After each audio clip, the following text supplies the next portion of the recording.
اگر أسۍ 3 شبن مجلسن منٛز بیٚہمو اَمہِ پتن تِتھی نیرو واپس ییٚتہِ گۄڈنٮ۪تھ ژاے اتھ چھُنہٕ کانٛہہ فٲیدے. السلام علیکم ورحمۃ اللہ وبرکاتہ.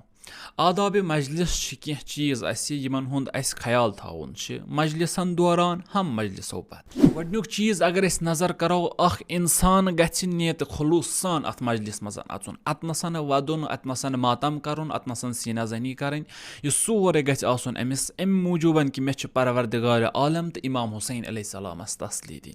امہِ علاوٕ گژھِ نہٕ أمِس کانٛہہ مقصد آسُن کہِ مےٚ چھُ فلٲنِس ہاوُن یا فِستٲنِس ہاوُن. دوٚیِم چیٖز طہارت و پاکیٖزگی گژھِ آسٕنۍ کیازِ انسان گژھِ اتھ مجلس منٛز پاک تہٕ صاف اژُن. ترٛیٚیِم چیٖز خاموشی تہٕ توجہ گژھِ ضروٗری آسُن اتھ مجلس منٛز کیازِ اگر انسان توجہ کرِ نہٕ کِہینۍ تہِ نہٕ أمِس ترِ نہٕ فِکرِ کِہینۍ. انسانس انقلاب اننہٕ خٲطرٕ چھِ خٲلی یِم محرمٕچ کینٛہہ مجلس ضروٗرت آسان. اگر یہِ صحیح پٲٹھۍ سمجھِ أمۍ سٕنٛدِس جسمس منٛز ہیٚکہِ اکھ انقلاب یِتھ. لیکن اگر محرم تمام گژھنہٕ پتن یہِ مجلس تمام گژھنہٕ پتن أمۍ سٕنٛدِس بدنس منٛز أمۍ سٕنٛدِس اخلاقس منٛز أمۍ سٕنٛدِس کردارس منٛز کانٛہہ تبدیٖلی آیہِ نہٕ کِہینۍ تہِ نہٕ گویا محرمُک رٮ۪تھ چھُ أمِس ضایہِ گوٚمُت. اکھ ضروٗری چیٖز یُس اتھ منٛز چھُ سُہ چھُ پیغامِ ازاداری پیغامِ امام حسین علیہ السلام عام کرُن. أسۍ تہِ یتھ زمانس منٛز تہِ روزو أسۍ تہِ کرو نہٕ مثلِ یزیٖد شخصس زٕہٕنۍ تہِ بیعت.